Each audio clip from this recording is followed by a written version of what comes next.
আজকে আমাদের ক্লাসের একটা টপিক শুরু হচ্ছে, সেটা খুবই গুরুত্বপূর্ণ। সেটা হচ্ছে অডিয়েন্স সেগমেন্টের উপরে। এখন ইতিপূর্বে আমরা অনেকগুলা ক্লাস কাভার করেছি, যেটা হচ্ছে core audience, custom audience, lookalike audience, save audience, এটা কেমন কি, কিভাবে তৈরি করতে হবে, কিভাবে সেট আপ করতে, ডিটেলস আমরা কাভার করেছি। এই ক্লাসগুলো আসলে কি? এই ক্লাসগুলো আমরা একটা মানুষ নতুন অবস্থায় বিজনেস শুরু করতেছে ফেসবুক পেজের মাধ্যমে, সেক্ষেত্রে এই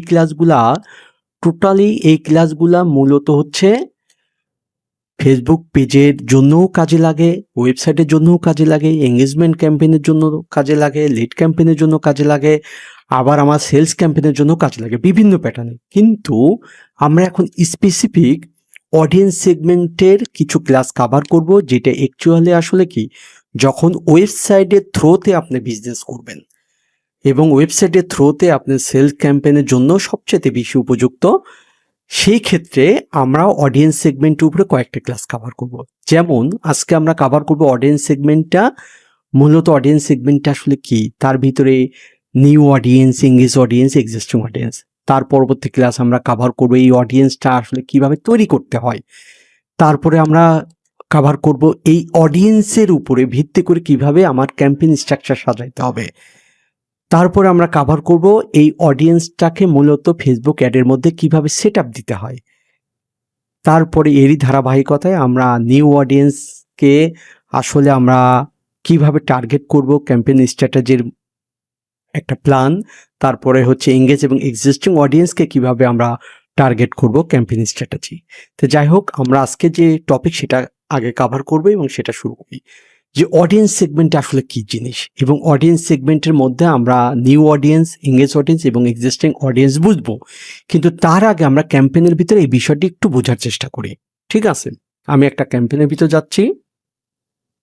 আচ্ছা, একটা ক্যাম্পেইনের মধ্যে আসার পরে স্বাভাবিকভাবে আপনার এখানে সেলস ক্যাম্পেইন হয়তো আপনি চালাচ্ছেন। এখন সেলস ক্যাম্পেইন চালাচ্ছেন বা ওয়েবসাইটের থ্রুতে সেলস ক্যাম্পেইন চালাচ্ছেন বা বিভিন্ন প্যাটার্নে আপনি ক্যাম্পেইন চালান। মূলত হচ্ছে এখানে যখন আপনি ব্রেকডাউনে আসবেন, অ্যাডের মধ্যে ব্রেকডাউনে আসার পরে যখন আপনি ডেমোগ্রাফিতে যাবেন, ডেমোগ্রাফি থেকে আপনি যাবেন হচ্ছে অডিয়েন্স সেগমেন্ট। এই যে অডিয়েন্স সেগমেন্ট, এই অডিয়েন্স সেগমেন্ট যখন আপনি ব্রেকডাউনে এখানে কভার করবেন, তখন এখানে দেখেন অডিয়েন্স সেগমেন্ট হিসেবে এখানে আননোন দেখাচ্ছে। ঠিক আছে, মূলত আননোন কেন দেখায়? অ্যাকচুয়ালি এখানে কি থাকার কথা? এখানে থাকার কথা হচ্ছে আমার ধারাবাহিকভাবে তিনটা রো থাকবে। তার মানে আমি একটু বোঝানোর চেষ্টা করি। এখানে আননোন দেখাচ্ছে, কিন্তু এখানে তিনটা সারি থাকবে, এরকম তিনটা সারি থাকবে। ঠিক আছে, এরকম তিনটা সারি থাকবে।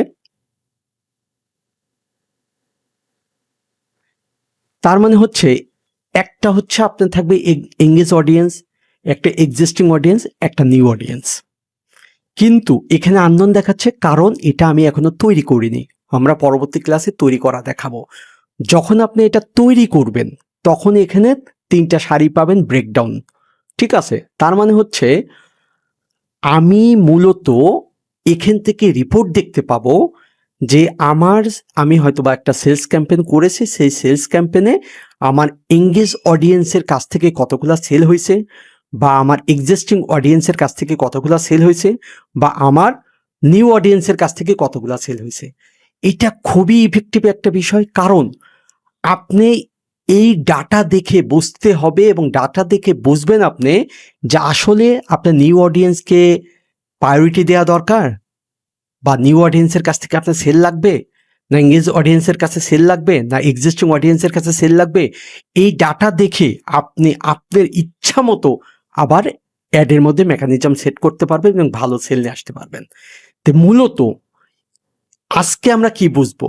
আজকে বুঝবো যে আমরা যে তিনটা অডিয়েন্সের কথা বলতেছি, সেই অডিয়েন্স নিয়ে আমরা একটু বোঝার চেষ্টা করব, এবং পরবর্তী ক্লাসে কিভাবে তৈরি করতে হয় সেটা দেখব। তারপরে আমরা ক্যাম্পেইন স্ট্র্যাটেজি থেকে ডিটেলস ধাপে ধাপে বেশ কিছু ক্লাস কভার করব।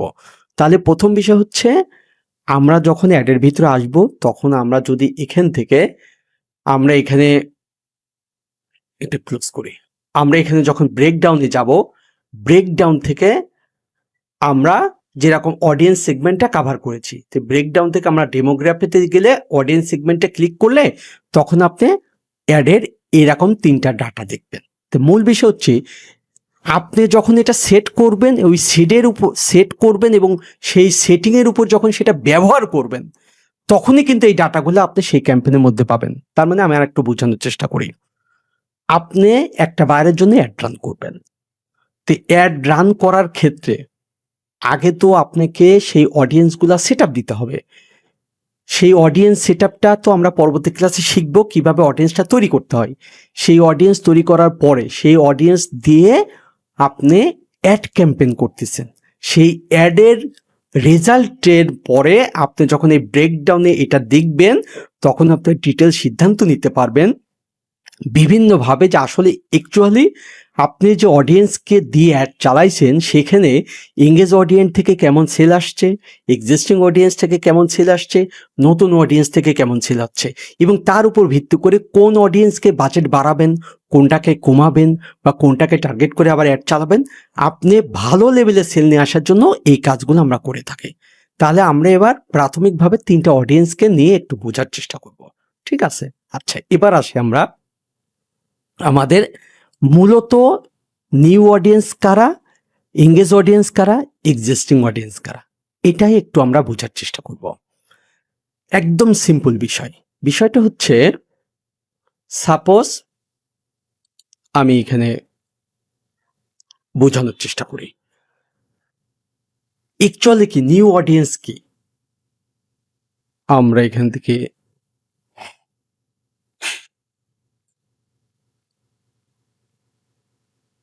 নিউ অডিয়েন্স, নিউ অডিয়েন্স মানে যেই অডিয়েন্সটা কোনোভাবেই আমাকে চেনে না, জানে না বা আমার বিজনেসের সাথে সম্পৃক্ত না। তার মানে সে আমার ওয়েবসাইটে কোনো সময় ভিজিট করে নাই, সে আমার ওয়েবসাইটে কোনো সময় ওয়েবসাইট সম্পর্কে জানেও না, আমার প্রোডাক্ট সম্পর্কে জানে না, সে আমার ল্যান্ডিং পেজে কোনো সময় আসেও নি বা আমার ওয়েবসাইটে কোনো সময় ঢোকেনি। তার মানে সে আমাকে কোনোভাবেই চেনে না, জানে না, সে আমার নিউ অডিয়েন্স।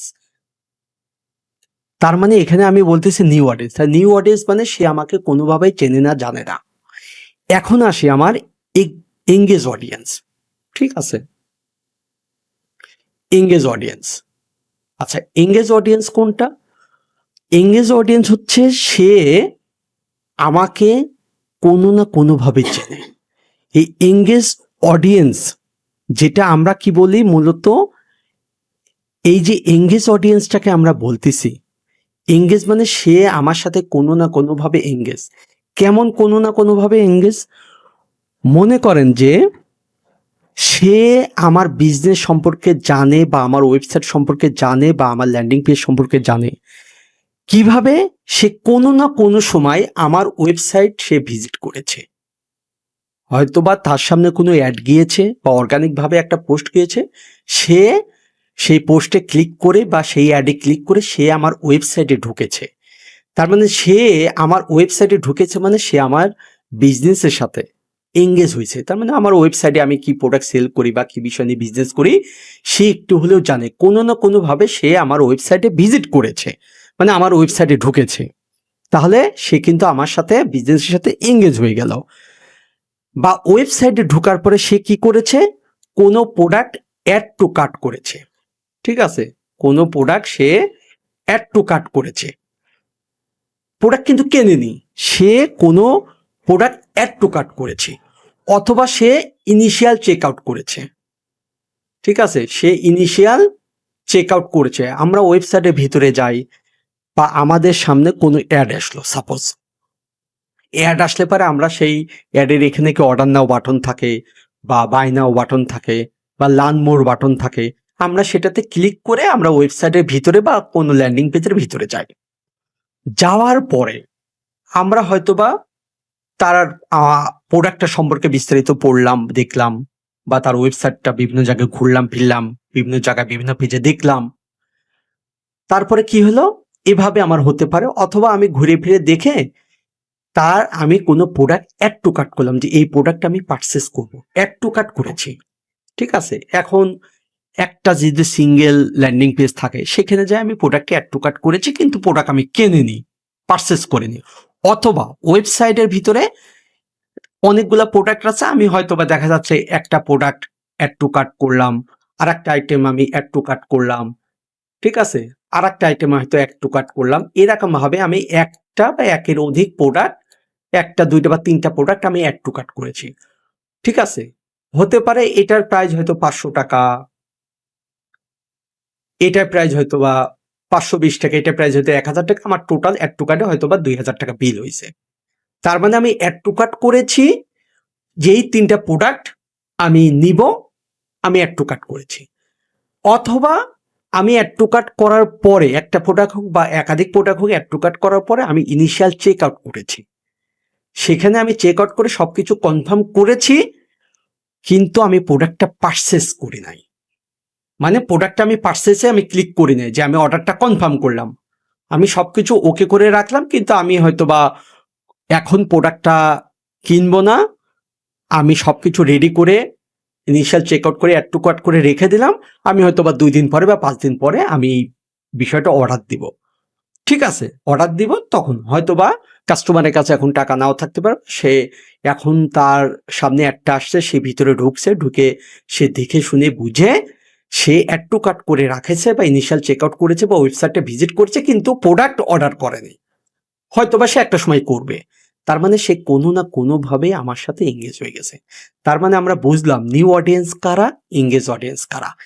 এখন আমি বুঝবো যে আমার এখানে যে এক্সিস্টিং অডিয়েন্সের কথা বলেছি, আমি এখন এক্সিস্টিং অডিয়েন্সের কথা বলছি, তাহলে এক্সিস্টিং অডিয়েন্স কারা? এক্সিস্টিং অডিয়েন্স মানে হচ্ছে সে আমার কাছে কোনো না কোনো প্রোডাক্ট কিনেছে, কোনো না কোনো প্রোডাক্ট কিনেছে।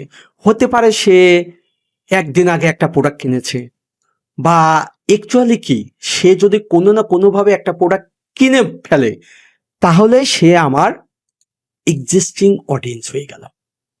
এখন সে মনে করেন যে 30 দিনে আমার ওয়েবসাইটে যারা প্রোডাক্ট কিনেছে, 30 দিন আগে, 30 দিন আগ পর্যন্ত যারা প্রোডাক্ট কিনেছে, আমি ধরতে পারি 30 দিনের আগে যারা প্রোডাক্ট কিনেছে তারা হতে পারে, বা আমি 60 দিন আগে যারা প্রোডাক্ট কিনেছে, 60 দিন আগ পর্যন্ত, বা 90 দিনের একটা আগ পর্যন্ত, অথবা 180 দিনের আগ পর্যন্ত। তার মানে হচ্ছে কি, আসলে বিষয়টা সিম্পল।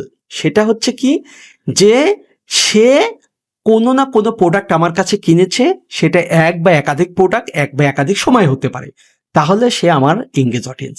এখন আমি কি এই নিউ অডিয়েন্সকে টার্গেট করে অ্যাড চালাইতে পারি, আমি এঙ্গেজ অডিয়েন্সকে টার্গেট করে অ্যাড চালাইতে পারি, আমি এক্সিস্টিং অডিয়েন্সকে টার্গেট করে আমি কি অডিয়েন্স তৈরি করতে পারি। তার মানে আমি নিউ অডিয়েন্সের উপর কভার করতে পারি, আবার এক্সিস্টিং অডিয়েন্সের উপর ভিত্তি করে আমি অডিয়েন্স টার্গেট করতে পারি বা অডিয়েন্স তৈরি করতে পারি, বা অ্যাডের রেজাল্ট দেখে আমি আরো সিদ্ধান্ত নিতে পারি। বা এক্সিস্টিং অডিয়েন্সের ক্ষেত্রে, যে যারা ইতিপূর্বে আমার কাছ থেকে প্রোডাক্ট কিনেছে, এরকম আমি 30 দিনের উপরে একটা হয়তো বা অডিয়েন্স তৈরি করতে পারি, যেটা আমরা ইতিপূর্বে কিন্তু শিখেছি। কাস্টম অডিয়েন্স তৈরি করার ক্ষেত্রেও আমরা শিখেছি যে 30 দিন বা 60 দিনের বা 90 দিন বা 180 দিন বা তারও বেশি, বা যেটাই হোক, যে আমি 6 মাসের মধ্যে যারা আমার কাছ থেকে প্রোডাক্ট কিনেছে তাদের কাছে আমি একটা অডিয়েন্স, তাদের নিয়ে একটা অডিয়েন্স তৈরি করব, সেই অডিয়েন্সের উপরে আমি অ্যাড চালাবো, যেটা আমরা পাই টু পাই আগে আমরা বিভিন্নভাবে বিভিন্ন কিছু শিখেছি। তার মানে কি, আমি বিভিন্নভাবে অডিয়েন্স তৈরি করতে পারি, এক্সিস্টিং অডিয়েন্সকে নিয়ে আমি অডিয়েন্স তৈরি করতে পারি, আমি এঙ্গেজ অডিয়েন্সকে নিয়ে অডিয়েন্স তৈরি করতে পারি। আর আমরা মূলত কি, আমরা মূলত আজকে আমরা শিখলাম নিউ অডিয়েন্স কারা, এঙ্গেজ অডিয়েন্স কারা, এক্সিস্টিং অডিয়েন্স কারা। কারণ আমরা এই অডিয়েন্স টিমটা আগে ক্লিয়ার হলাম, এই অডিয়েন্স টিমটা আবার কিভাবে আমরা তৈরি করব, সেটা নিয়ে আমরা কিভাবে অ্যাডের মধ্যে স্ট্রাকচার সাজাবো, এবং অ্যাডের মধ্যে কিভাবে আমরা অ্যাপ্লাই করব ভালো রেজাল্টের জন্য। কারণ আমি যখন ফেসবুকের কাছ থেকে ডাটা দেখব যে নিউ অডিয়েন্সের মধ্যে কত পার্সেন্ট বা কতজন মানুষ আমার প্রোডাক্ট পারচেস করেছে, এঙ্গেজমেন্টের মধ্যে কতজন প্রোডাক্ট পারচেস করেছে, এক্সিস্টিং অডিয়েন্সের মধ্যে কতজন প্রোডাক্ট পারচেস করেছে, তার উপর ভিত্তি করে আমি বাজেটটা নতুন অডিয়েন্সের কাছে বাড়াইতে চাই, আবার আমি এক্সিস্টিং অডিয়েন্সের কাছে বাড়াইতে চাই, না এঙ্গেজ অডিয়েন্সের কাছে বাড়াইতে চাই, না এক্সিস্টিং অডিয়েন্সের কাছে বাড়াইতে চাই। বিভিন্ন মেকানিজমে আমরা সেল নিয়ে আসতে পারবো। তাহলে পরবর্তী ক্লাস আমরা আবার আমাদের আজকের ক্লাসটা কমপ্লিট এখানে।